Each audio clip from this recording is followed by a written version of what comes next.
Hello friends, welcome to my channel. ఈరోజు మనం PPF గురించి తెలుసుకుందాం. పీపీఎఫ్ అంటే పబ్లిక్ ప్రావిడెంట్ ఫండ్. ఈ పబ్లిక్ ప్రావిడెంట్ ఫండ్ అనేది government of India operated savings and investment scheme. ఇది మనం లాంగ్ టర్మ్ కార్పస్ని ఇన్వెస్ట్ చేయడం కోసం మనం చిన్న చిన్న అమౌంట్ల ద్వారా రెగ్యులర్గా మనం సేవ్ చేసుకుంటూ వెళ్ళి ఒక లాంగ్ టర్మ్లో పెద్ద అమౌంట్ని బయటకు తీసుకుంటా మనకి పనికొస్తుంది ఫ్రెండ్స్. మనం ఈ పబ్లిక్ ప్రావిడెంట్ ఫండ్ యొక్క రూల్స్ తెలుసుకుందాం ఫ్రెండ్స్. అది ఎక్కడ ఓపెన్ చేయాలి, ఎవరెవరు ఎలిజిబుల్, దానికి ఇంకా రూల్స్ ఎలా ఉన్నాయని అన్నీ తెలుసుకుందాం ఫ్రెండ్స్. ఫస్ట్గా మనం ఈ పీపీఎఫ్ అకౌంట్ని ఎవరు ఓపెన్ చేయొచ్చు? ఓపెన్ చేయాలంటే కంపల్సరీగా ఇండియన్ సిటిజన్ అయి ఉండాలి. ఎక్కడ ఓపెన్ చేయొచ్చు? ఇది బ్యాంక్స్లో కానీ పోస్ట్ ఆఫీసులో కానీ ఓపెన్ చేయొచ్చు ఫ్రెండ్స్. అలాగే ఎవరైనా ఫాదర్ ఉంటే వాళ్ళ పిల్లవాడు మైనర్ అయి ఉంటే పిల్లవాడి పేరు మీద కూడా ఫాదర్ ఓపెన్ చేయొచ్చు ఫ్రెండ్స్. అండ్ ఒక మనిషి పీపీఎఫ్ అకౌంట్ ఒకటే ఉండాలి ఫ్రెండ్స్. అండ్ బ్యాంక్లో ఓపెన్ చేసినా పోస్ట్ ఆఫీస్లో ఓపెన్ చేసినా, ఒకవేళ మనం వేరే వేరే బ్యాంకులో ఓపెన్ చేద్దాం అనుకుంటే అట్లా కుదరదు ఫ్రెండ్స్. ఎక్కడైనా సరే ఇండియా మొత్తంలో పీపీఎఫ్ అకౌంట్ ఎవరి పేరు మీదైనా ఒకటే ఉండాలి ఫ్రెండ్స్. అట్లాగే జాయింట్ అకౌంట్ అనేది ఓపెన్ చేయడానికి లేదు ఫ్రెండ్స్. ఇది ఇంతకుముందే చెప్పినట్టు మనం పోస్ట్ ఆఫీస్లో కానీ బ్యాంకుల్లో కానీ ఓపెన్ చేసుకోవచ్చు ఫ్రెండ్స్. దీని కాల పరిమితి వచ్చి 15 సంవత్సరములు. 15 సంవత్సరములు కంప్లీట్ అయిపోయిన తర్వాత మనం ప్రతి 5 సంవత్సరములకు మనం ఎక్స్టెండ్ చేసుకోవచ్చు ఫ్రెండ్స్. కానీ సపోజ్ 15 సంవత్సరాలు అయిపోయిన తర్వాత దాన్ని ఎక్స్టెండ్ చేసుకుందాం అనుకుంటే వితిన్ 1 year లోపల మనం ఎక్కడైతే ఓపెన్ చేసామో ఆ బ్యాంకుకి కానీ పోస్ట్ ఆఫీస్కి కానీ మనం ఒక ఫామ్ ఇచ్చి నేను ఎక్స్టెండ్ చేసుకుందాం అనుకున్నాను అని చెప్తే వాళ్ళు ఎక్స్టెండ్ చేస్తారు ఫ్రెండ్స్. అప్పుడు extension with deposit, without deposit, అట్లా ఏదైనా కానీ వితౌట్ డిపాజిట్ అయితే ఎగ్జిస్టింగ్ బ్యాలెన్స్ మీద ఇది ఇంట్రెస్ట్ వస్తుంది ఫ్రెండ్స్. విత్ డిపాజిట్ అయితే మనం విత్ డిపాజిట్ పెడతాం ఫ్రెండ్స్. అలాగే ఇంకో ఫెసిలిటీ ఉంది ఫ్రెండ్స్ మనకి ఇక్కడ. మనం ఎందుకంటే జనరల్గా మనం ఒకే ప్లేస్లో ఉన్నాం, మనం ఒక ప్లేస్ నుంచి ఇంకో ప్లేస్కి మారుతూ ఉంటాం. కాబట్టి మనం ఒక చోట ఒక బ్యాంకులో కానీ పోస్ట్ ఆఫీస్లో కానీ మనం ఓపెన్ చేసామంటే అరే మళ్ళీ ప్రతిసారి అక్కడికే వెళ్ళాలని మనం అనుకోవాల్సిన అవసరం లేదు ఫ్రెండ్స్. పోస్ట్ ఆఫీస్ నుంచి పోస్ట్ ఆఫీస్కి, బ్యాంక్ నుంచి బ్యాంక్కి, బ్యాంక్ నుంచి బ్యాంక్కి అంటే సపోజ్ మీరు ఎస్బీఐలో ఓపెన్ చేశారనుకోండి ఫ్రెండ్స్, ఎక్కడన్నా ఏదైనా ఊరిలో వేరే ఊరు వెళ్తే అక్కడ ఎస్బీఐకి మూవ్ చేసుకోవచ్చు. లేదా ఎనీ అదర్ బ్యాంక్ దానిలో పీపీఎఫ్ ఉన్న దానిలో కూడా మీరు ట్రాన్స్ఫర్ చేసుకోవచ్చు. అలాగే between post office and bank కూడా మన అకౌంట్ని ట్రాన్స్ఫర్ చేసుకోవచ్చు ఫ్రెండ్స్. సో దీనిలో మనకి నామినేషన్ ఫెసిలిటీ కూడా ఉంది ఫ్రెండ్స్. మన తర్వాత మనకి ఏమైనా అయితే కనుక ఈ డబ్బులన్నీ ఎవరికి ఇవ్వాలనేది మన నామినేషన్ ఫామ్ కూడా ఫిల్ చేస్తాం ఫ్రెండ్స్. అది ఫామ్ ఈ అంటారు. సో అలాగే అమౌంట్ ఎంత ఇన్వెస్ట్ చేయాలి అంటే దీనిలో సంవత్సరానికి మినిమం 500 రూపీస్, మ్యాక్సిమం 1.5 lakhs మనం ఇన్వెస్ట్ చేయాలి ఫ్రెండ్స్. ప్రస్తుతం ఈ సంవత్సరం 7.1% ఇంట్రెస్ట్ గవర్నమెంట్ డిక్లేర్ చేసి ఉంది ఫ్రెండ్స్. సో ఈ సంవత్సరం డిపాజిట్ చేసే వాటన్నిటి మీద, అలాగే ఇప్పటి వరకు ఉన్న బ్యాలెన్స్ అంత మీద ఈ ఇంట్రెస్ట్ ఉంటుంది ఫ్రెండ్స్. అలాగే గవర్నమెంట్ ఎప్పుడన్నా ఇంట్రెస్ట్ మార్చి ఉంటే ఆ మార్చింది అప్లికబుల్ అవుతుంది ఫ్రెండ్స్. సో ఇంకొక అడ్వాంటేజ్ దీనిలో మనం ముందే చెప్పుకున్నట్టు లాంగ్ టర్మ్ ఇన్వెస్ట్మెంట్. ఇది మనం మంత్లీ కానీ ఇయర్లో ఇంతని కానీ మనం సేవింగ్ చేసుకుంటా ఉండి 15 ఏళ్ళు అయిపోయిన తర్వాత విత్ ఇంట్రెస్ట్ మనం కావాలంటే బయటకు తీసుకోవచ్చు ఫ్రెండ్స్. లేదు ఇంకో 5 ఏళ్ళు పెంచాలంటే 5 ఏళ్ళు మళ్ళీ ఇన్వెస్ట్మెంట్ చేసుకుంటూ వెళ్తే దీనిలో మనం అలా పెంచుకుంటూ వెళ్ళచ్చు ఫ్రెండ్స్. అట్లా కాకుండా దీని మీద ట్యాక్స్ బెనిఫిట్ కూడా మనకి ఉంది ఫ్రెండ్స్. దీనిలో మనం ఎంతైతే అమౌంట్ సేవ్ చేసుకుంటూ వెళ్తామో, సపోజ్ సంవత్సరంలో 1,50,000 వేసామనుకోండి ఫ్రెండ్స్, మనం ఒకవేళ ట్యాక్స్ పరిధిలోకి వచ్చి ఉంటే మనకి 1,50,000 అండర్ సెక్షన్ 80C కింద మనకు రిబేట్ వస్తుంది. అంటే మన ఇన్కమ్లో ఆ అమౌంట్ తగ్గుతుంది. తగ్గిన తర్వాత మిగిలిన అమౌంట్కి మనం ట్యాక్స్లోకి వస్తాం ఫ్రెండ్స్. అలాగే పీపీఎఫ్లోంచి మనం విత్డ్రాల్ కూడా చేసుకోవచ్చు ఫ్రెండ్స్. విత్డ్రాల్ ఎలా అంటే దాని మీద లోన్ తీసుకోవచ్చు ఫ్రెండ్స్. ఈ లోన్ అనేది ఎలా తీసుకోవచ్చు అంటే 3వ సంవత్సరం నుంచి 6వ సంవత్సరం మధ్యలో మనం ఓపెన్ చేసిన తర్వాత తీసుకోవచ్చు ఫ్రెండ్స్. దానికి రేట్ ఆఫ్ ఇంట్రెస్ట్ వాళ్ళు డిక్లేర్ చేసిన దాన్ని బట్టి ఉంటుంది. మళ్ళీ మనం బ్యాక్ కూడా పే చేసేయచ్చు. అలాగే 7th ఫైనాన్షియల్ ఇయర్ ఆన్వర్డ్స్ మనం పార్షియల్ విత్డ్రాల్ కూడా చేసుకోవచ్చు ఫ్రెండ్స్. కానీ లోన్ తీసుకోలేము. అలాగే అకౌంట్ క్లోజర్ అనేది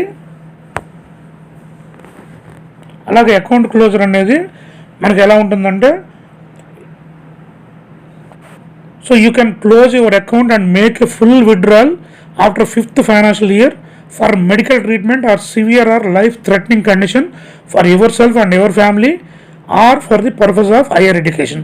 అంటే మనం 5 సంవత్సరాలు అయిపోయిన తర్వాత, జనరల్గా మనం ముందే చెప్పుకున్నాం ఇది 15 సంవత్సరాలని, కానీ 5 సంవత్సరాలు అయిపోయిన తర్వాత మన హెల్త్ కండిషన్ కానీ, మన ఇంట్లో వాళ్ళ హెల్త్ కండిషన్ కానీ, మన మీద డిపెండ్ అయి ఉన్న వాళ్ళకి కానీ, అట్లాగే పిల్లల హైయర్ ఎడ్యుకేషన్ కానీ అమౌంట్ అవసరం అయ్యి మనకు 5 సంవత్సరాల తర్వాత మంచి బ్యాలెన్స్ ఉంది, ఈ అమౌంట్ కంపల్సరీగా అవసరం అనుకుంటే ముందే చెప్పినట్టు లోన్ తీసుకోవచ్చు. లేదు నాకు లోన్ వద్దు అనుకుంటే మనం దాన్ని క్లోజ్ చేసుకోవచ్చు. సో ఇది ఫ్రెండ్స్, ఇది మనకి 15 ఏళ్ళు అయిపోయిన తర్వాత కూడా మనం కంటిన్యూ చేసుకోవడం వలన చాలా బెనిఫిట్ ఉంటుంది. మా బెనిఫిట్ ఎలా ఉంటుంది అనేది నేను మీకు ఎగ్జాంపుల్గా మీకు పీపీఎఫ్ క్యాలిక్యులేటర్ వేసి చూపిస్తాను ఫ్రెండ్స్. అది చూసి మీరు అందరూ అర్థం చేసుకుంటారు అనుకుంటున్నాను. ఫ్రెండ్స్, ఇందాక చెప్పినట్టు మనం ఇప్పుడు పీపీఎఫ్ క్యాలిక్యులేషన్ మీకు ఒకసారి ఎగ్జాంపుల్ చూపెడతాను. సో ఇది చూడండి, ఇది ఒక ఫ్రీ యాప్. ఈ యాప్లో మనం చెక్ చేసుకుందాం. ఇక్కడ పీపీఎఫ్ ఫిక్స్డ్ అమౌంట్ అని ఉంది. ఫిక్స్డ్ అమౌంట్ సపోజ్ మనకి ముందే చెప్పినట్టు సంవత్సరానికి మనం 1,50,000 వేయగలం. సపోజ్ ఇక్కడ మనం 1,50,000 వేసాం అనుకోండి ఫ్రెండ్స్, అది పర్ యానం.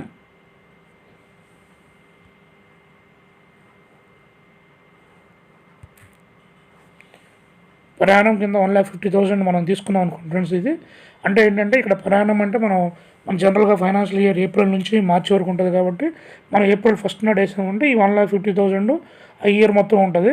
ఇప్పుడు ప్రజెంట్ 7.1% వడ్డీ ఉంది. 7.1% వడ్డీ ఉంది కాబట్టి ఈ ఏప్రిల్ నుంచి మార్చి వరకు 7.1% వడ్డీ క్యాలిక్యులేట్ అవుతుంది మనకి. సో మార్చ్ 31st వరకు క్యాలిక్యులేట్ అయ్యి మనకి వడ్డీ అనేది యాడ్ అవుతుంది. ఇప్పుడు సపోజ్ మనం ఏప్రిల్లో వేయకుండా మనం మేలోనే ఎప్పుడు వేసాం అనుకోండి, జూన్లో వేస్తే అక్కడ నుంచి మార్చి వరకు ఎన్ని నెలలు ఉంటే అన్ని నెలల వరకు, సో అది ఇయర్కి ఎంత అయితే ఎంత, ఇన్ని నెలలకైతే ఎంత అని చెప్పి క్యాలిక్యులేట్ అయ్యి మీకు వడ్డీ యాడ్ అవుతుంది ఫ్రెండ్స్.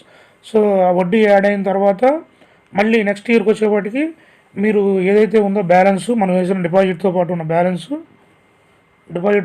బ్యాలెన్సు ఆ బ్యాలెన్స్ ప్లస్ వడ్డీ అది మొత్తం అప్పటికి బ్యాలెన్స్ లాగా ఉంటుంది. ఆ తర్వాత మళ్ళీ మనం వేసేది ఇవన్నీ కూడా అట్లా వడ్డీ వస్తూ ఉంటుంది ఫ్రెండ్స్. సో అట్లా 15 ఇయర్స్ ఉంటే మనకి ఎంత అవుతుంది, మనకు వచ్చేది ఎంత చూడండి ఫ్రెండ్స్. మీరు వేసేది మీ టోటల్ డిపాజిట్స్ 22,50,000 ఫ్రెండ్స్. సో మీకు వచ్చే ఇంట్రెస్ట్ 18,18,210 రూపీస్. సో టోటల్గా మీకు 15 ఇయర్స్ తర్వాత మీ మెచ్యూరిటీ అమౌంట్ వచ్చి 40,68,210 రూపీస్. సో ఇప్పుడు ఇది మనకి 15 ఇయర్స్, మనం ముందే చెప్పుకున్నట్టుగా ఇది 15 ఇయర్స్ కాలపరిమితి ఉన్న పీపీఎఫ్ అకౌంట్. కానీ దీన్ని మనం ఎక్స్టెండ్ కూడా చేసుకోవచ్చు అని ముందే చెప్పాము. 5 years block. So 5 years extend చేసుకోవచ్చు. అది ముందే చెప్పినట్టు మనం 5 ఇయర్స్ అంటే మనం 15 ఇయర్స్ అయిపోయిన తర్వాత వితిన్ 1 ఇయర్ నేను ఎక్స్టెండ్ చేసుకుంటున్నాను వాళ్ళకి చెప్పాల్సి ఉంటుంది friends. It may be bank or post office. ఇప్పుడు ఎక్స్టెన్షన్లోకి వెళ్దాం. ఇక్కడ ఆల్రెడీ మనకి 15 ఇయర్స్ అయిపోయిన తర్వాత మన వాల్యూ ఎంతైతే ఉందో ఇక్కడ చూడండి, మళ్ళీ ఒకసారి మీకు చూపెడతాను వాల్యూ. సో 40,68,210. సో మనం ఎక్స్టెండ్ చేసుకున్నప్పుడు కూడా ఓపెనింగ్ బ్యాలెన్స్ అది ఉంటుంది. సో మనం 5 ఇయర్స్ ఎక్స్టెండ్ చేసుకున్నాం అనుకోండి,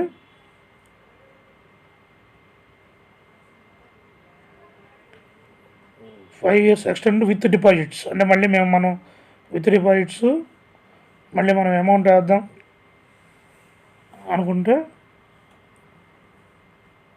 అది ఇయర్లీ 1,50,000.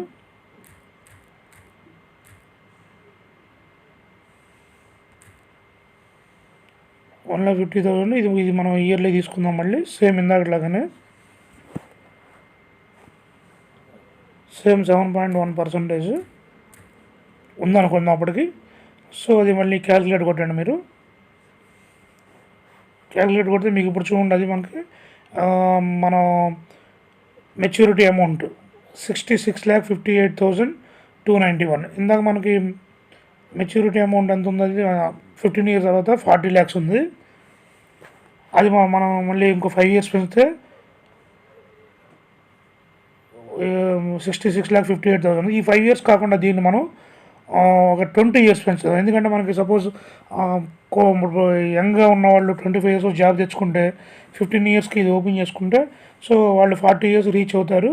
దాన్ని మళ్ళీ వాళ్ళు జనరల్గా మనం రిటైర్మెంట్ 60 అనుకున్నాం కాబట్టి ఈ 60 ఇయర్స్కి మనం పెట్టుకుంటే కనుక అంటే 20 ఇయర్స్ ఎక్స్టెండ్ చేసుకుంటే 20 ఇయర్స్ ఎక్స్టెండ్ చేసుకుంటే మనం చూడండి, మనం 20 సెలెక్ట్ చేసుకుంటున్నాం. సో సేమ్ డిపాజిట్తో చేసుకుంటే మనకి ఎంత ఉంది చూడండి ఫ్రెండ్స్, ఇక్కడ 2,26,97,877.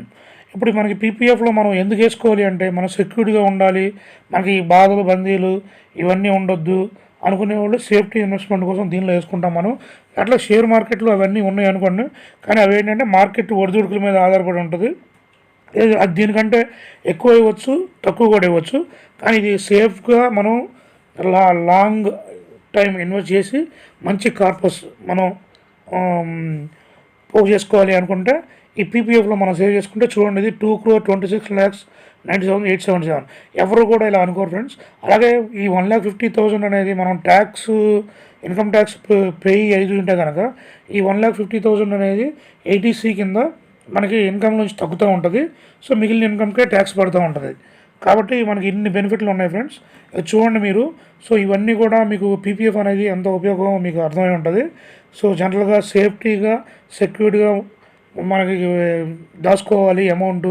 సో లాంగ్ టైంలో మంచి కార్పస్ మనం తయారు చేసి పెట్టుకోవాలి, మన రిటైర్మెంట్ కోసం కానీ మన పిల్లల పెళ్లి కోసం కానీ అనుకుంటే ఇది చాలా మంచిది ఫ్రెండ్స్. సో నేను ఈ పీపీఎఫ్ గురించి మీకు అందరికీ అర్థమైందని నేను అనుకుంటున్నాను.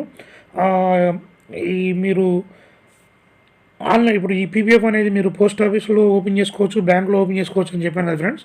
సో బ్యాంక్లో మీరు ఇంటర్నెట్ బ్యాంక్ ఉంటే కనుక సో ఆన్లైన్లోనే మీకు ఇంటర్నెట్ బ్యాంక్ ఉన్న వాళ్ళకి పీపీఎఫ్ ఓపెన్ చేసుకునే ఫెసిలిటీ కూడా కొన్ని బ్యాంకులు కలుగజేస్తున్నాయి.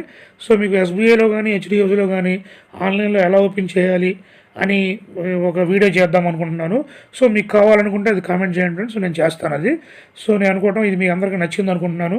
సో మీరు ఇది లైక్